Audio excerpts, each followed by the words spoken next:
Olá, gente, estamos voltando com A Roda do Tempo. Ontem na Amazon estreou os 3 primeiros episódios e aqui nesse vídeo nós vamos comentar sobre eles. Vamos lá? Como eu geralmente faço quando há mais de 2 episódios a serem analisados, eu não vou falar sobre eles separadamente, mas sim sobre as tramas, sobre os personagens. A trama da segunda temporada começa por volta de 6 meses após os eventos do último episódio da primeira temporada. A depressão pós-perda de poderes da Moiraine é o que abre aí a segunda temporada, A gente vê que ela realmente está longe de Tar Valon.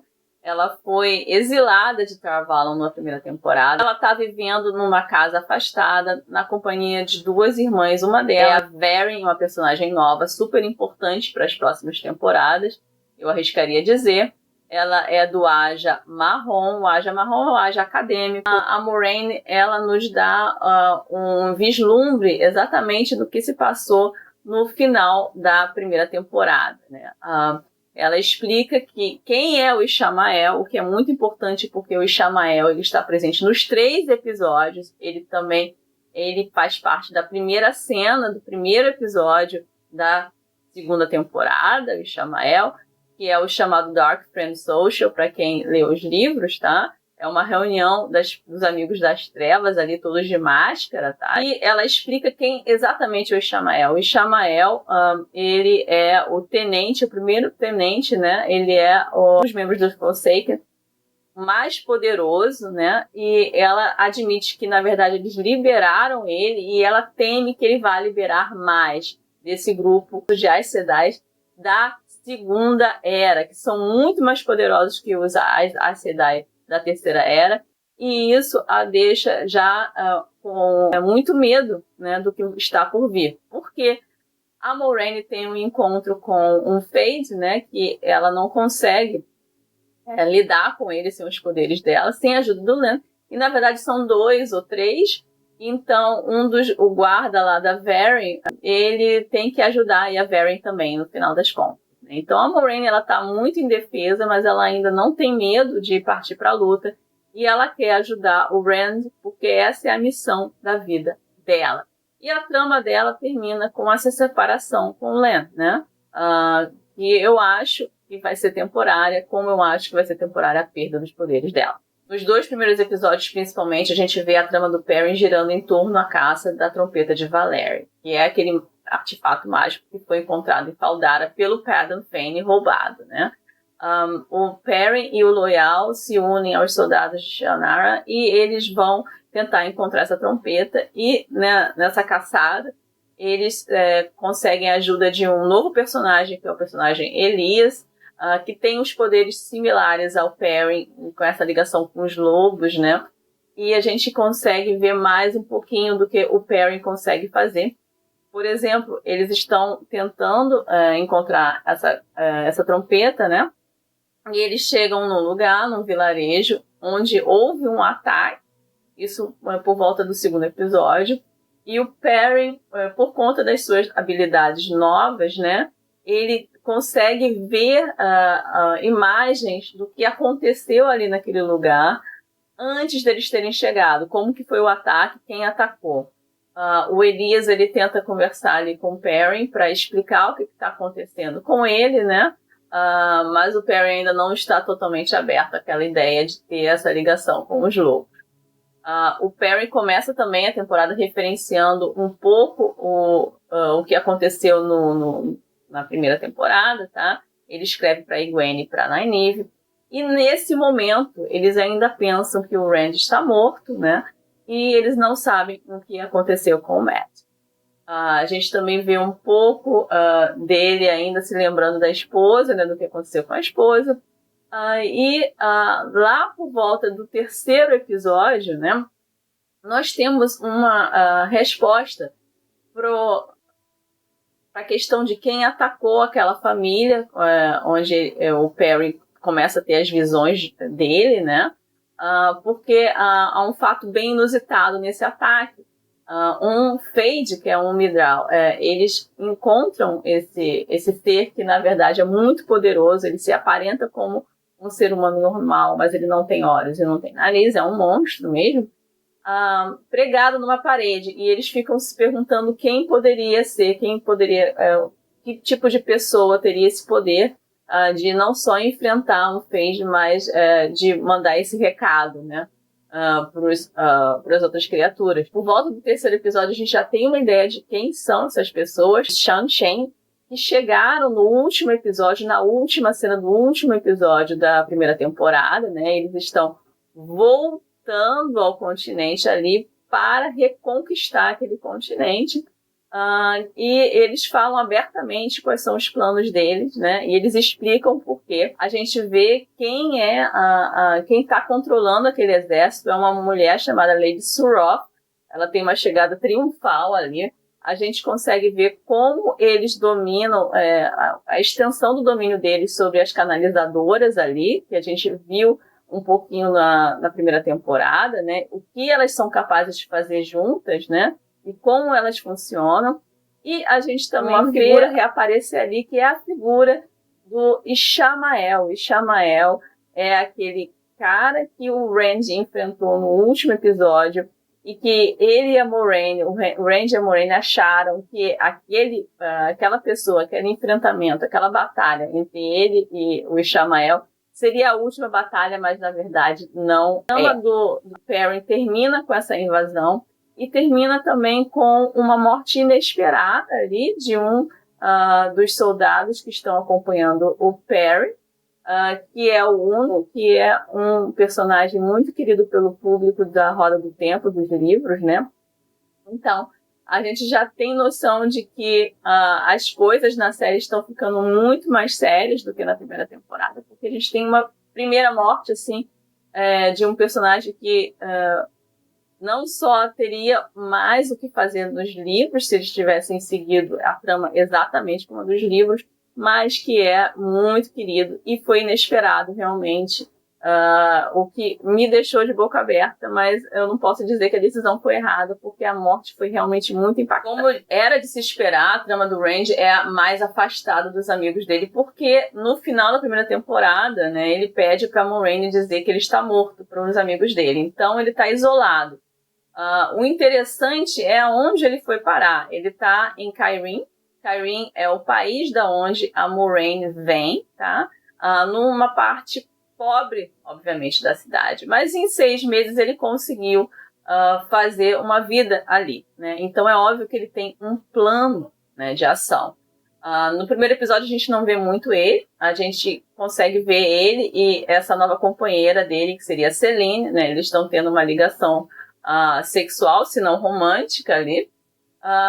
E no segundo episódio nós vemos que ele está trabalhando num centro psiquiátrico, né, que atende principalmente homens, e ele está com um soldado que sofre dos traumas da guerra ali, cuidando, mas ele tem um conflito com um dos guardas e a gente entende que ele, na verdade, ele quer ir para onde esse guarda está, né, que é uma parte mais afastada desse centro psiquiátrico, onde eles estão atendendo um cliente especial, o Logain, né?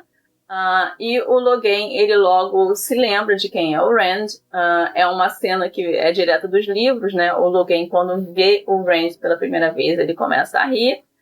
Isso aconteceu na primeira temporada e ele explica o porquê nessa segunda temporada, porque essa foi a reação.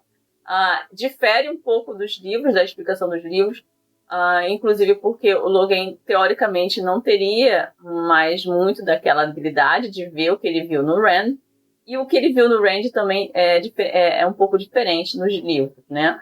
Mas, de fato, o Logain sabe quem é o Rand, sabe que o Rand tem uma certa importância ali no mundo, né? O Logain pede uma garrafa de vinho para poder ensinar o Rand como controlar, né, o poder dele, e o Rand sai em busca dessa garrafa de vinho, com a Selene, que é essa personagem que ele está tendo um envolvimento. E a Selene, ela é uma mulher linda, é uma mulher mais velha, é uma mulher que aceita tudo que o Rand faz, aparentemente.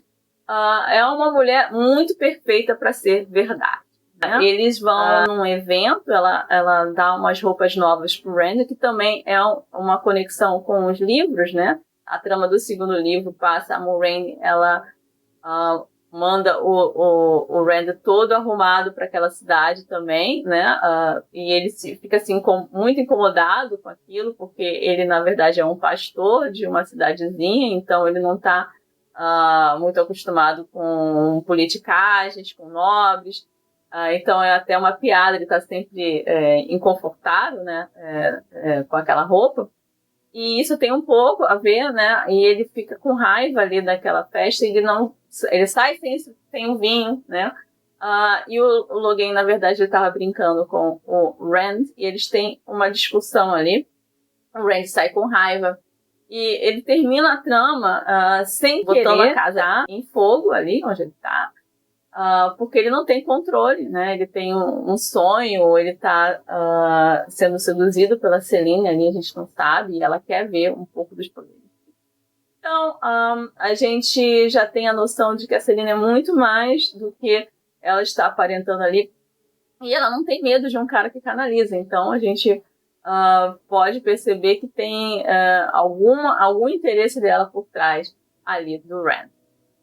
A trama principal desses 3 primeiros episódios é, de longe, a trama da Nynaeve e da Egwene, né? Elas estão na Torre Branca, né, recebendo a educação formal para as canalizadoras de magia ali, e elas estão em diferentes níveis e estágios ali daquele treinamento. A Egwene, ela tá super afim de aprender, ela quer saber de tudo, ela tem super interesse e uma atitude muito positiva.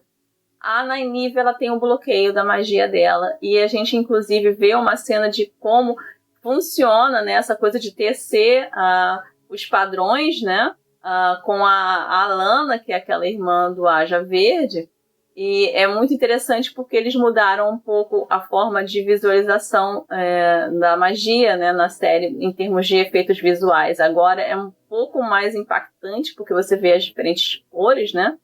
Na primeira temporada, não que eu achava ruim, eu achava até bom. A gente via mais a cor branca, né? Mas aqui a gente vê as cores diferentes e os diferentes elementos que tem. Então, a Nynaeve, ela tem esse bloqueio, ela não consegue fazer, ela fica frustrada, e quando ela fica frustrada, ela se fecha, né? Então, as outras irmãs dos outros Ajas estão discutindo o que fazer com a Nynaeve, porque a Nynaeve é a canalizadora potencialmente mais poderosa nos últimos séculos, né, no milênio. Então elas deixam as outras noviças, incluindo a Egwene, de lado na educação. A Liandrin, que é a irmã do Aja Vermelho, tá? Ela convence as outras a deixarem ela tentar uma tática com a Nynaeve. Basicamente, ela ataca a Nynaeve, e a Nynaeve, ela sempre consegue desbloquear a magia quando ela é atacada, ou quando ela vê alguém que ela ama sendo atacado, numa situação de estresse. Depois ela muda de tática e vai para o caminho certo, que é mostrar para a Nynaeve o que as Aes Sedai podem fazer para ajudar os seres humanos, as outras pessoas. Ela leva a Nynaeve para um hospital, diz que a gente não fica só na torre, a gente faz outras coisas, e mostra uma irmã aceitada, né, do Aja Amarelo, salvando a vida de uma menina super facilmente. E isso é o que interessa a Nynaeve. Isso seria realmente a forma de você interessar a Nynaeve em aprender. Largar a Nynaeve no hospital ali com as Irmãs Amarelas e esquecer a Nynaeve. Mas não, a Liandrin quer ela no Aja Vermelho, então ela usa aquilo de uma outra forma. Olha, tá vendo, ela tá salvando só uma menina, mas a gente aqui do Aja Vermelho, a gente salva milhares, você tem que entrar no Aja Vermelho, e isso já meio que né, já põe a Nynaeve lá para baixo de novo. A Egwene, a gente tem uma introdução da nova personagem, que é a Elaine Trakand. A Elaine Trakand é a herdeira do trono de Andor. O Andor é um reino muito poderoso, muito grande. Geograficamente, os 2 rios fazem parte de Andor. E enquanto o relacionamento da Egwene está sofrendo com a Nynaeve, né? Porque a Egwene, ela quer aprender, a Nynaeve não consegue. Então, ela fica com ciúme dessa atenção que estão dando para a Nynaeve, o que é completamente natural, tá? Porque se você está numa situação em que você quer muito uma coisa e a outra pessoa não consegue, todas as atenções vão para essa outra pessoa, você fica realmente se sentindo de fora, né? E a Elaine, muito, docilmente fala, não, você está com ciúme, não seja assim e tal. E a gente vê nesse relacionamento da Egwene com a Nynaeve como é possível, uma coisa que acontece na vida de todo mundo. É possível você ter uma crise no relacionamento com o seu amigo, com o seu familiar, com qualquer pessoa, mas ainda amar essa pessoa. Porque vai acontecer no terceiro episódio, isso tudo tem uma resolução emocional muito impactante, melhor do que a do livro, tá?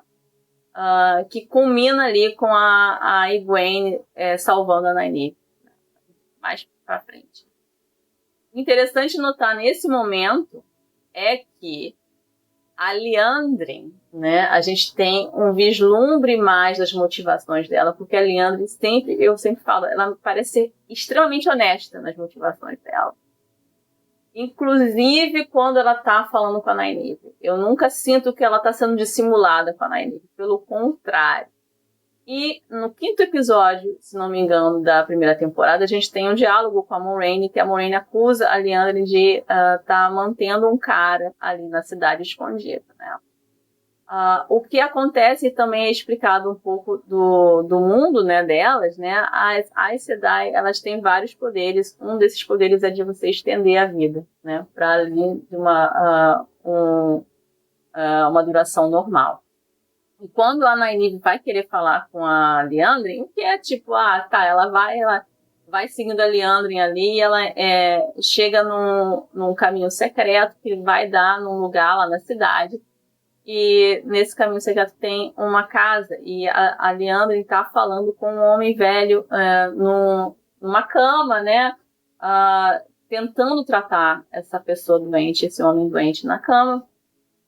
E na primeira temporada você espera que a Liandrin esteja encontrando com alguém ligado a uma da treva, com alguém como Padan Fain. Mas, na verdade, de acordo com os diálogos, aquele homem, na verdade, seria o filho da Liandrin, tá? Porque como as Aes Sedai têm esse poder de viver mais longamente, né? Elas também têm o poder de meio que congelar a aparência delas. Então, a Liandrin parece ter uns 40 anos, né? Mas ela, na verdade, seria mais velha. É uma mudança do livro, né? A Liandrin, ela não seria tão velha assim, se não me engano, mas é uma mudança muito interessante emocionalmente, porque explica um pouco da personalidade conflitante ali da Liandrin, né? Infelizmente para a Liandrin não dá muito certo, a Nynaeve tenta ajudar, mas a Liandrin está muito chateada ali, e a Liandrin já tinha, né, pedido para as outras irmãs para colocarem a Nynaeve num aceleramento ali. Então a Nynaeve ela é forçada a fazer o teste de aceito das Aes Sedai, que inclui mais um momento em que você dado uma explicação para você sobre o mundo, que é sobre como funcionam os Ter'angreals, tá? A gente tem a Nynaeve tá em frente a esses 3 portais, né, de pedras, e as irmãs, as Aes Sedai, elas explicam para ela o que vai acontecer ali.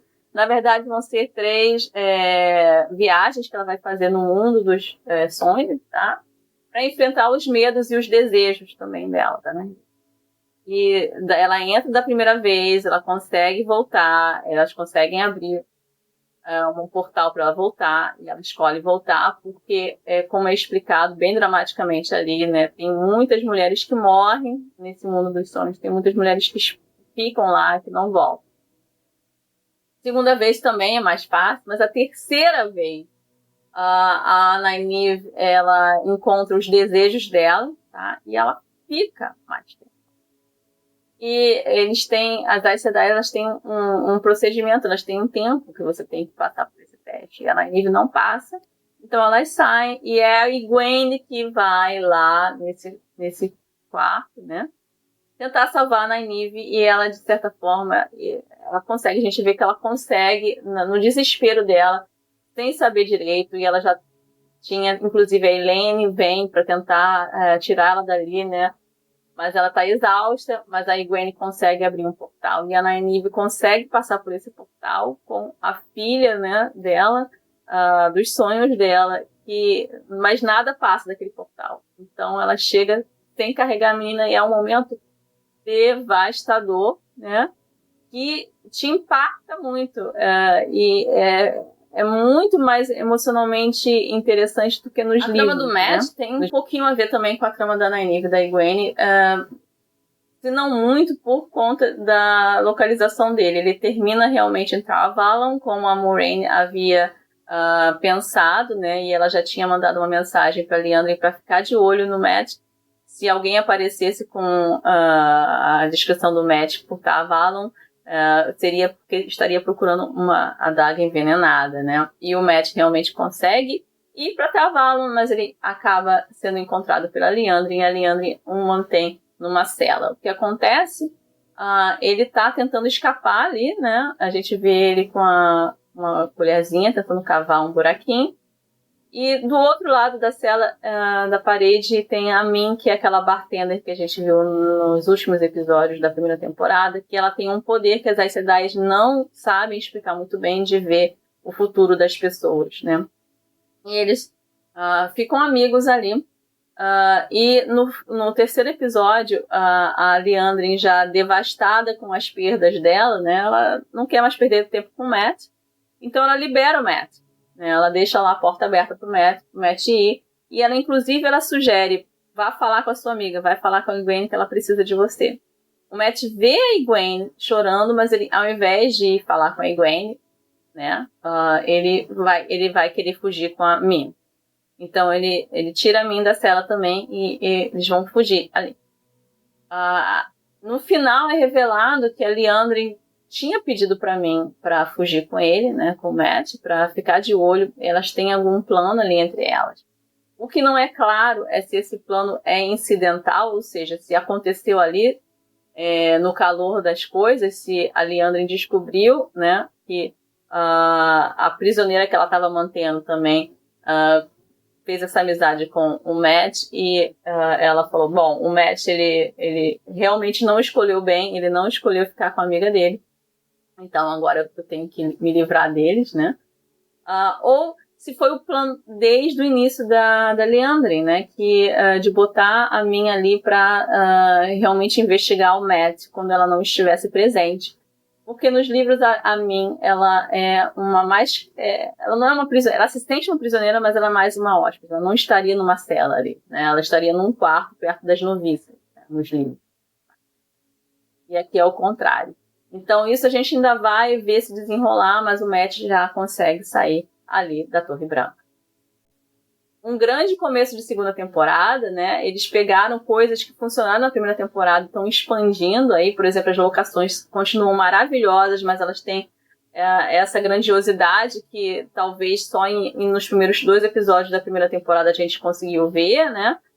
Mas aqui realmente o mundo parece ser maior, e não só maior, a gente tem explicações mais claras e mais integradas à história, elas já acontecem de forma mais natural, né? Como, por exemplo, a aula que a Lana dá para as noviças, ou um diálogo da Moiraine com o Lan explicando quem é o Ishamael. São realmente momentos notáveis, e momentos notáveis de explicação também que acontecem carregados pelo diálogo, como a Liandrin e a Nynaeve, né?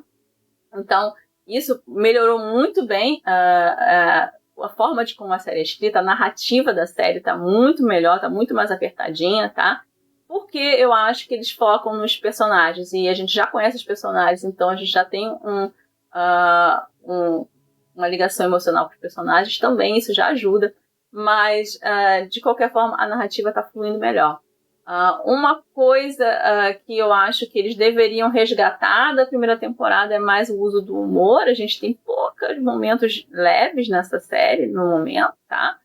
Um deles é uma tentativa de piada que não funcionou, na minha opinião, com a Lana e com a Egwene, mas também tem outros pontos altos da série agora, e deixa mais perguntas que respostas, né, nas tramas assim do Rand, porque ainda está totalmente em aberto.